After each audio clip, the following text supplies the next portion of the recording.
Want a live interview with Viral Hip Hop News? Email me, Sam Ant, at dlsmediainc1@gmail.com. Let's go. You know what I mean? Save some of that money, but yeah, hopefully the kids are all right. I want to play this one, man. I actually put this on the back burner. So I definitely wanted to talk about it with you the other day. So I'm gonna play this video. You probably seen it circulating on the internet, but I'll play it anyway. Let me see it. See. They're Ashkenazi who own BET. And now look what's on BET. I mean, a lot of it's negative stereotypes and stuff like that. If black people own their own media, they wouldn't allow a lot of negative stereotypes even on there. Now let's go back to American black culture back like 1950s, 1960s. They had very low divorce rates.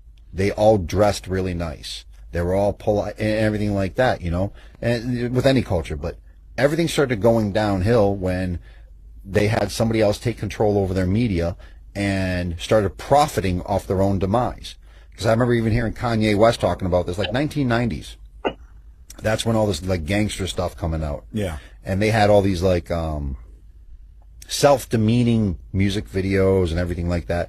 Missy Elliott and calling herself a bitch. They're all using the N-word and stuff like that. It's all like self-depreciation. But you have another group of people destroying somebody else's culture and making a ton of money in the process. Right. And that's not right. And they're making them look bad.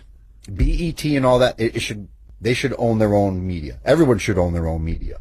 But when you don't own your own media, that's when others get to exploit you for their own profit and to your own demise, man. And they control you, basically. And they control you. They control which way you vote and everything through that, too. All right, and I'm not sure if you've seen that making its rounds around the internet, but everybody was posting it. And I'm like, well, we talk about this stuff all the time, but it took this man, you know, to say it for everybody in hip hop now to be, oh, this is true. So what's your, you know, your thoughts on that? Obviously, he's a white man. I don't know if you got a chance to see his face. He's a white man. He tells us about us, which we already know.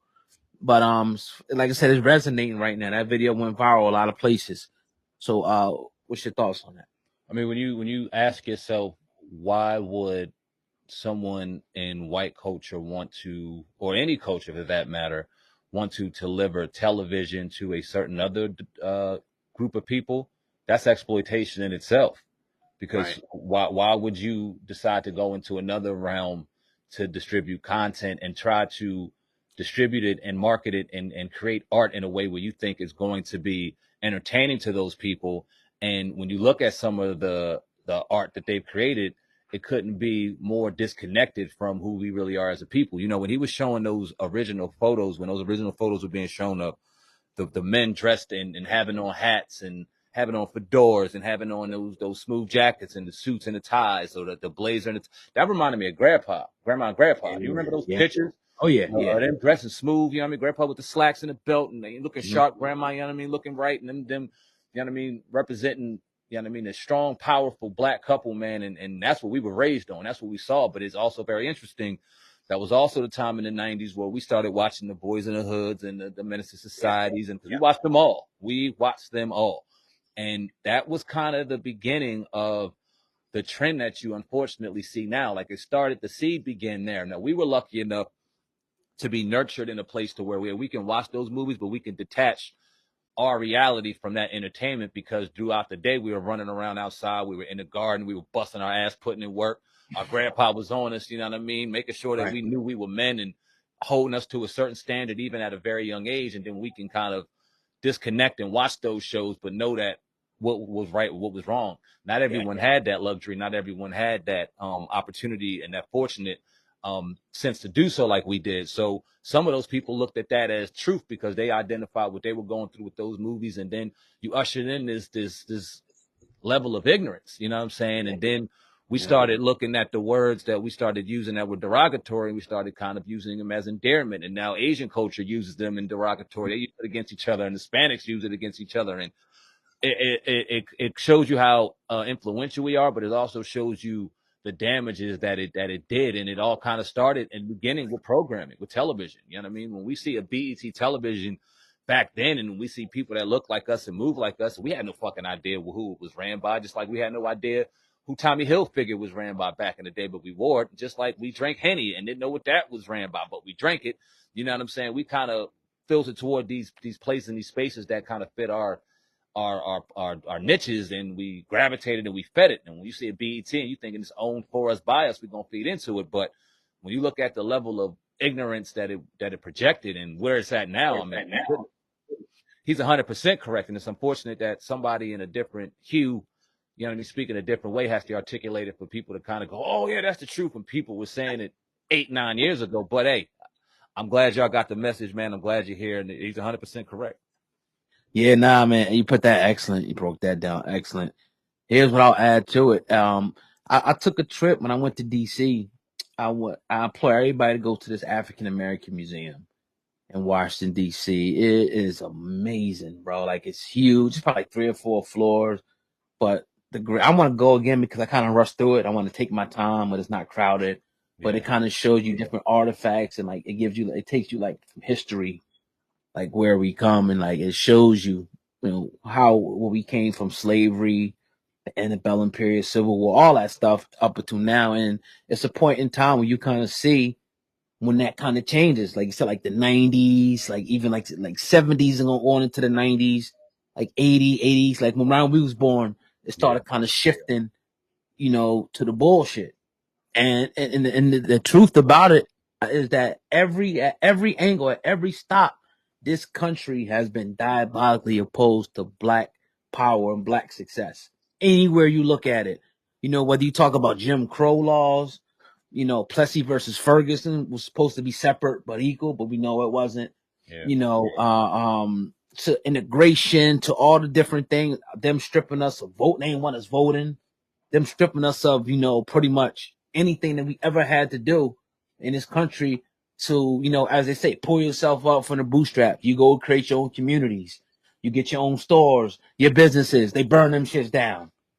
You want to do for this and this. They call you terrorists. They call you this. They call you that. And then once you finally integrate and you finally start, okay, then they take away the jobs. This country's been showing you that if it wants to help a specific group of people, it can do it. It did it with Italians. It did it with Irish. It did it with Jewish people. I'm not saying that they didn't help themselves, but the order of America met them halfway. It's never met us halfway. And I'm not using this as an excuse. This is facts.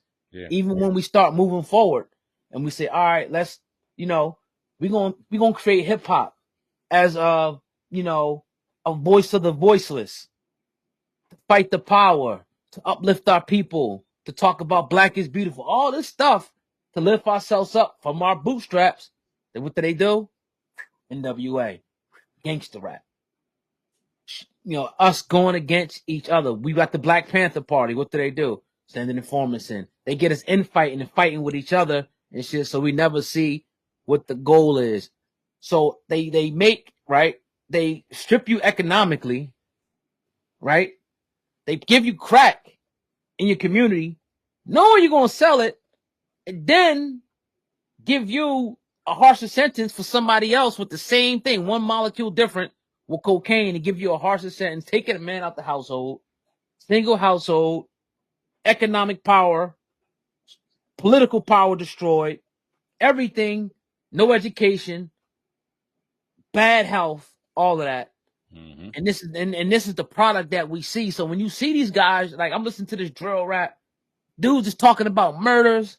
You look at people like Sexy Red. Once you listen to what this man just said on the video, and then you put like a song on, Cardi B, any of them, you really realize how much trash it is. Because at the end of the day, we so desensitized to the shit. We hear this shit and we just like, all right, whatever. Mm-hmm. It's cool. But at the end of the day, it's the worst possible thing ever that they're talking about and saying, for real, for real. When you think about where we come from, like we should be outraged to hear anybody talk like that. You know what I mean? So, that's just the facts about it. I'm not saying, there's no excuses. That's just what it is. Yeah, man. Well said. 100% agree. Yeah. Yeah, definitely. So, I really can't believe it, bro. Like when I heard the video a few days ago, it started making me like, I put on like Instagram. I'm starting looking at the shit like, God damn, we really fell far, bro. Far. Yeah, and it's like it's really because again we get desensitized to it. We living in it every day, so it's not as bad no more. But this shit is horrible, bro. Like we should like, yeah, go ahead. No, and it's leaking right into our neighborhoods. It's leaking right into it's the reality is it's everywhere, man. And it's like you said, we fell so far. Like for